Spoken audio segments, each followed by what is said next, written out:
never slow up, no I don't take shit. I got no love for the fakeness. To feel like that, he certainly gave a lot of it. Oh, and Veda Pratama having things moving around quite a lot. That gave him and Danish at the moment then.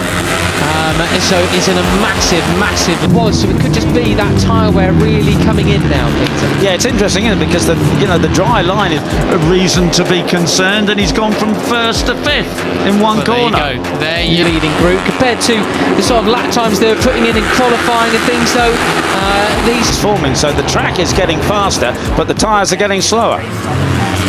Right, so it is. There you go. So we see, Singapong's gone down. That's a shame for Mike Yu. Was having a really. This is the sort of lap times that we were seeing in free practice too, actually, Peter. Well, the warm tyres is the 32 of Ramadipa now.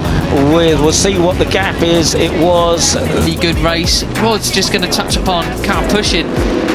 We say Borelli's sort of down. Exactly. Yeah, with the worn tyres which they use for practices, free practices. Qualifying 1 and 2. 3/10. They go over the start and finish line. Now it's now 6. Not on confidence perhaps at the moment, but car pushing's sky high. You got a podium in the European Talent Cup in Jerez. 28.0 from car pushing. So yes, the tyres just nearly 7/10. So look at, you can see the bike moving around now as that last weekend. So really good stuff from Yaroslav. Yeah, excellent. Distinctly a bit more worn now. Yes, indeed. Okay, there you're talking of car pushing the pole man. The tyre wear affects the stability as well. You know, it looks worse than it is. Now, let's just say, Zen Mitani there in 6th place. He was quick in. There he is heading the pack, and Brian Uriarte in 2nd place.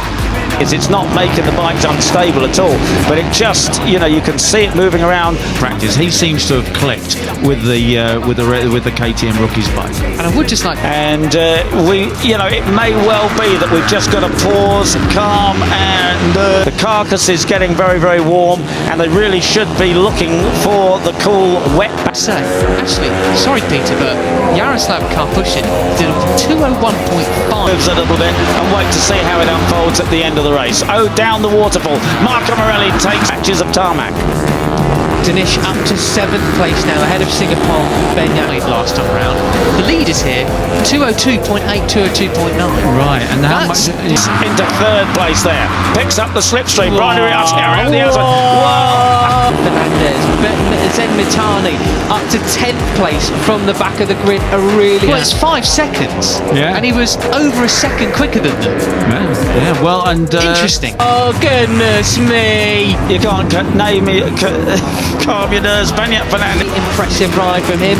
Lucas Brown, the British rider, he's going to take away a point if he stays. Yep, and we've still got 5 laps to go. But okay, realistically, these guys are probably going to turn a. Is on the number 7, sweeps up the inside, briefly takes the lead, but who's in there over the next 7 laps or so in 15th? And Ramadipa through a little bit shortly, aren't they? 1 lap's time, and it's going to get very interesting indeed. With a nice slow-mo front. I can't tell you who's in front. Right, Not it really. Is still number 7, Banyat Fernandez. Goodness me, just there was a variety. Moving around big time as he came over the hill there and down. Those tyres. So there, Aurelio Pugliese in 2nd place. Certainly keeping plenty of lines there, wasn't there? I mean, this is the case that we're seeing now, Peter, is riders not wanting to lead potentially. I mean, certainly getting up to a very serious temperature now. Tell you what, Guillaume Plon absolutely on a roll here. Brian Uriarte honest, and right at the back there you can see that Veda's still got to get back on terms. It's getting very messy now. It's as if a lot of them, they don't really want to lead coming down the start and finish straight. They want to be the ones, whether it's wet or dry. He's really enjoying the Saxon ring at the moment. You're seeing him.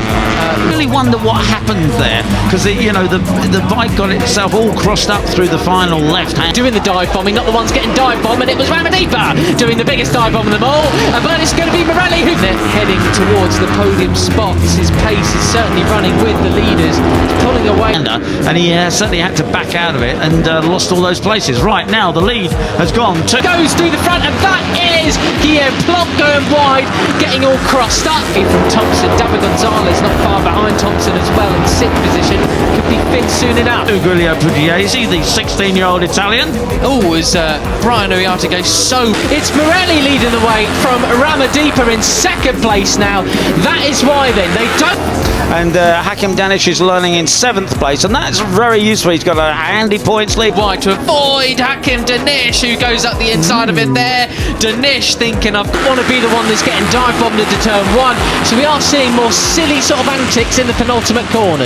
He really doesn't need to do anything silly here, especially with Brian Uriarte not leading this. He's back in Got 4 second places. I'm telling you, I'm not finishing second again. It is Wintosh. There's another, a thinker we haven't talked too much about. I think it's back in 11th place. It's the 54 3rd place. There he is, just in the middle of our screens ahead of Singapore.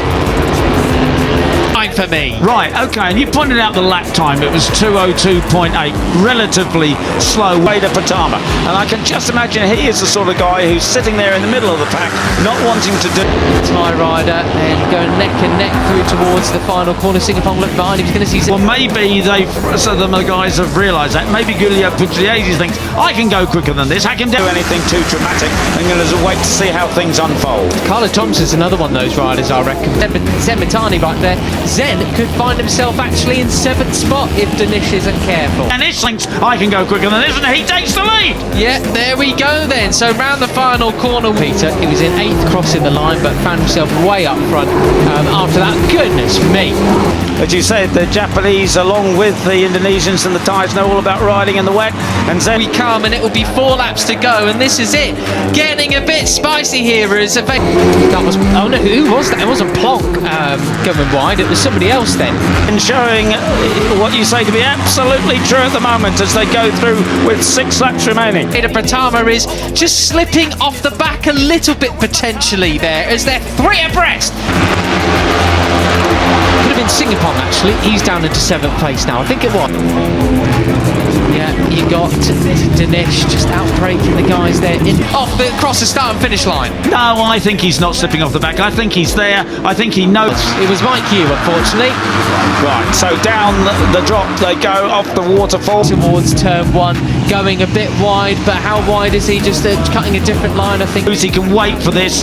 None of them are running away with it. There's still 4 laps to go, and he's going to leave. And it is Marco Morelli who has the slightest advantage.